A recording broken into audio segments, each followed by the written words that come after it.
Last class में पढ़ा था परंपराओं का क्या महत्व है। परंपराओं की विशेषताएं क्या है। आज हम परंपराओं के महत्व के बारे में अध्ययन करेंगे। तो परंपरा सामाजिक संगठन तथा सामाजिक संतुलन के लिए परम आवश्यक होती है। जैसा कि मैंने आपको लास्ट क्लास में बताया था, परंपराएं स्थिर होती है, फिर भी गतिशील होती है। परंपराओं में संचरण का गुण पाया जाता है। परंपरा में क्योंकि किसी समाज के विश्वास तथा मूल्य जुड़े रहते हैं, अतः परंपराएं बहुत आवश्यक होती हैं। तो अगर परंपराएं नहीं होगी तो समाज की निरंतरता एवं संरचना दोनों ही छिन्न भिन्न हो जाएंगी।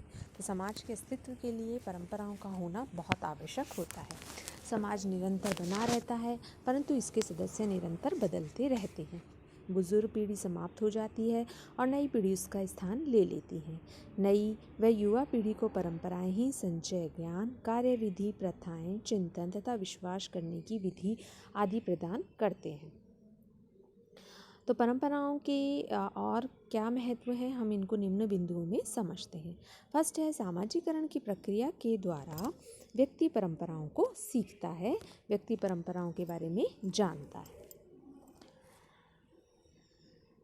परंपराएं जो है वो समाज के लिए उपयोगी सदस्य बन जाते हैं। परंपराएं व्यक्ति, समूह, समाज तथा व्यवहार को नियंत्रित एवं निर्देशित करती हैं।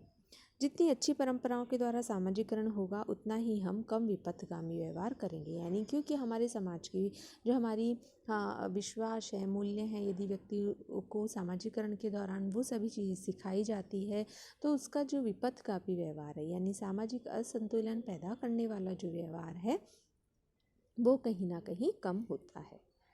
दूसरी हम बात करते हैं, समाज के सभी सदस्य परंपराओं को सीखते हैं, इनके अनुसार व्यवहार तथा उनके उद्देश्य तय करते हैं और इस प्रकार एक समाज के सभी सदस्यों के विचारों, धारणाओं, दृष्टिकोणों आदि में परंपरा एक रूपता पैदा करती है। सामाजिक संतुलन तथा व्यवस्था बनाए रखने तथा अनेक साधनों का प्रयोग किया जाता है। ये परंपराएं सामाजिक नियंत्रण का एक महत्वपूर्ण एवं सशक्त साधन होती है। नेक्स्ट है, परंपराएं सामाजिक संगठन के अनेक पक्षों से संबंधित होती है। व्यक्ति समूह के सामने अनेक बाधाएं आती है और उन्हें पग पग पर विभिन्न कठिनाइयों का सामना करना पड़ता है। तो ऐसी परिस्थितियों में परंपराएं तत्काल समाधान पैदा करती हैं और इस महत्वपूर्ण कार्य को करके परंपराएं व्यक्ति, समूह को सामाजिक सुरक्षा प्रदान करती है।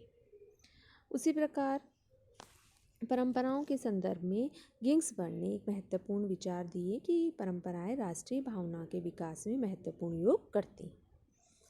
परंपराओं का सामाजिक व्यवस्था से संबंधित महत्व बताते हुए परंपराओं के द्वारा सामाजिक संस्थाओं का अस्तित्व बना रहता है।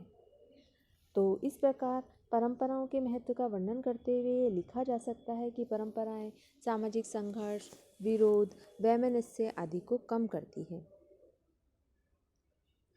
जो समाज परंपराओं पर अधिक निर्भर है, जैसे आदिम समाज, ग्रामीण समाज आदि, उसमें परंपराएं समाज के सामाजिक, आर्थिक, धार्मिक, सांस्कृतिक, राजनीतिक, शैक्षिक एवं मनोवैज्ञानिक आदि व्यवस्थाओं का संचालन करती है। तो इन समाजों में परंपराओं का विशेष महत्व होता है, क्योंकि यहाँ पे परंपराओं के द्वारा ही जो अन्य कार्य हैं वे संचालित होते हैं। तो इस प्रकार हमने परंपराओं के बारे में अध्ययन किया। अब हम आज आगे बात करते हैं नैतिकता एवं धर्म के बारे में। तो नैतिकता चरित्र की दृढ़ता एवं पवित्रता से संबंधित संप्रत्यय है, क्योंकि इसका संबंध सद तथा असद, शुभ और अशुभ की भावना से होता है। जिन नियमों की स्वीकृति समाज द्वारा कर्तव्य, अकर्तव्य, उचित, अनुचित, शुभ अशुभ की भावना के आधार पर होती हैं, वे नियम नैतिकता के अंतर्गत आते हैं। जैसा कि किंग्सले डेविस का मत है कि नैतिकता के अंदर किसी नियम को मानने के प्रति मनोभाव, कुछ मात्रा में व्यक्ति के व्यवहार संबंधी चारित्रिक दृढ़ता तथा सिद्धांतों का पालन सम्मिलित है। किसी भी नियम एवं आदर्श की अनुपालना व्यक्ति इसलिए नहीं करता है कि वह परंपरागत है अथवा उसके आसपास के लोग भी उसका पालन कर रहे हैं, वरन वह इसलिए करता है क्योंकि न्याय, पवित्रता, सच्चाई आदि के अमूर्त सिद्धांतों पर वह आधारित है। तो नैतिकता आत्मचेतना से प्रेरित होता है। उसका आधार मनुष्य के जीवन के मूल्य होते हैं, जिसके अनुसार वे तर्कों का निर्माण कर सके। तो नैतिकता में न्याय, ईमानदारी, सच्चाई, पक्षपातहीनता, स्वतंत्रता, दया, पवित्रता जैसी धारणाएं सम्मिलित होती हैं। जो समय तथा परिस्थिति के अनुसार सदैव परिवर्तित होती रहती है। बौद्धिक तथा दार्शनिक स्तर पर नैतिकता ही आचार शास्त्र तथा नीति शास्त्र कहलाती है। तो जैसे हम नैतिकता के बारे में सामान्य जनजीवन में भी बोलते हैं, चोरी करना या किसी चीज़ को छुपा लेना आदि हमारे नैतिक जो आचरण है उसके विरुद्ध है। नैतिकता किसी वर्ग के सामाजिक प्रतिमान से संबंधित है। जैसा कि अध्यापक की नैतिकता है कि वह व्यक्ति, उसी प्रकार वकील की नैतिकता होती है।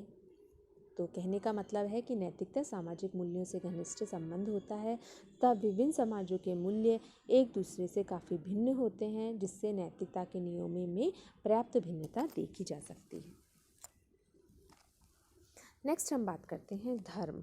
धर्म क्या है? तो धर्म के संबंध में हमने धर्म हम नॉर्मल अपने डेली लाइफ में धर्म के बारे में बात करते हैं। तो धर्म का अर्थ होता है धर्म अलौकिक शक्ति से संबंधित है। तो धर्म नैतिकता के सिद्धांतों का समर्थन करता है, यानी यदि आप धर्म मानते हैं तो आप नैतिकता को फॉलो करना आपका बहुत आवश्यक है, क्योंकि नैतिकता की पालना जो है धर्म के भय के कारण होती है। जैसे कि कुछ नैतिक नियम जो हैं वो ईश्वरीय तथा अलौकिक शक्ति से उत्पन्न माने जाते हैं, जिनका पालन न करने पर ईश्वर रुष्ट हो जाएगा। तो ऐसा माना जाता है कि ईश्वरीय शक्ति ही नैतिक सिद्धांतों की पुष्टि तथा उसका पोषण करती है। कर्म, पुनर्जन्म तथा स्वर्ग नरक की अवधारणा धर्म के आधार पर की गई, क्योंकि उनके भय से व्यक्ति धार्मिक नियमों का पालन करता है। उसी प्रकार धार्मिक नियमों की अवमानना करने से व्यक्ति पाप का भी भागीदारी बनता है। तो जैसा कि गिंग्सबर्ग ने बताया था कि धर्म आचार संहिता आंतरिक तथा बाह्य दो रूपों को स्पष्ट करती है। उसी प्रकार विभिन्न धर्मों से अलग अलग नियम होते हैं जो सामाजिक जीवन को नियंत्रित करने का अलग अलग आदर्शों का पूरा करते हैं। जैसे कि जैन धर्म हुआ, बौद्ध धर्म सत्य अहिंसा को महत्व देते हैं। मानवता ने संपूर्ण इतिहास में धार्मिक नियम सदैव एक महान शक्ति का कार्य करते हैं, ऐसा उन्होंने माना है। इस प्रकार धर्म का संबंध नैतिकता से होता है। धर्म नैतिकता को शक्ति प्रदान करता है, किंतु धर्म में सभी नैतिक नियम सम्मिलित नहीं होते। तो इस प्रकार हम बात करते हैं नैतिकता एवं धर्म में अंतर के बारे में। तो कुछ समाजशास्त्री जैसे कि मैकाइवर व पेज ये मानते हैं कि धर्म में नैतिकता परस्पर संबंधित है, लेकिन इसमें कुछ अंतर है। जैसे कि धर्म की प्रवृत्ति जो है रूढ़िवादी होती है तथा बदलती हुई परिस्थितियों में से अनुकूलन करने का उसमें गुण नहीं होता है, जबकि नैतिकता गत्यात्मक होती है, यह रूढ़िवादी तत्वों का विरोध करती है। इसलिए हम कह सकते हैं कि धर्म और नैतिकता में हमेशा ही संघर्ष का कारण बन जाता है। अब नेक्स्ट है धर्म अतार्किक है, जबकि नैतिकता तार्किक है। इसमें कभी कभी संघर्ष आ जाता है। धर्म अपने प्रभाव को सिद्ध करने के लिए कर्म कांडों का सहारा लेता है, यानी हम विभिन्न प्रकार के कर्म कांड करते हैं धर्म के अंतर्गत, लेकिन नैतिकता में इसका विरोध करती है, क्योंकि नैतिकता के नियम व्यक्ति को अधिक प्रभावित नहीं करते हैं। नैतिकता की तुलना में धर्म का प्रभाव सीमित होता है। धर्म छोटे छोटे समूहों समुदायों में भिन्न भिन्न प्रकृति का होता है, लेकिन नैतिकता की प्रकृति सभी समाजों में प्राय एक देखने को मिलती है। तो हम ये कह सकते हैं कि इस संघर्ष का अर्थ यह नहीं कि इन दोनों प्रतिमानों का अस्तित्व अलग अलग है। वास्तव में धार्मिक नियम अलौकिक नियम की सहायता से नैतिकता के नियमों को पवित्र बनाते हैं। तो इस संदर्भ में बेंजामिन लुइस का कहना है कि धर्म की सहायता के बिना नैतिकता के नियम किसी भी प्रकार प्रभावपूर्ण नहीं बन सकते। नेक्स्ट हम बात करते हैं कानून के बारे में। तो कानून क्या है?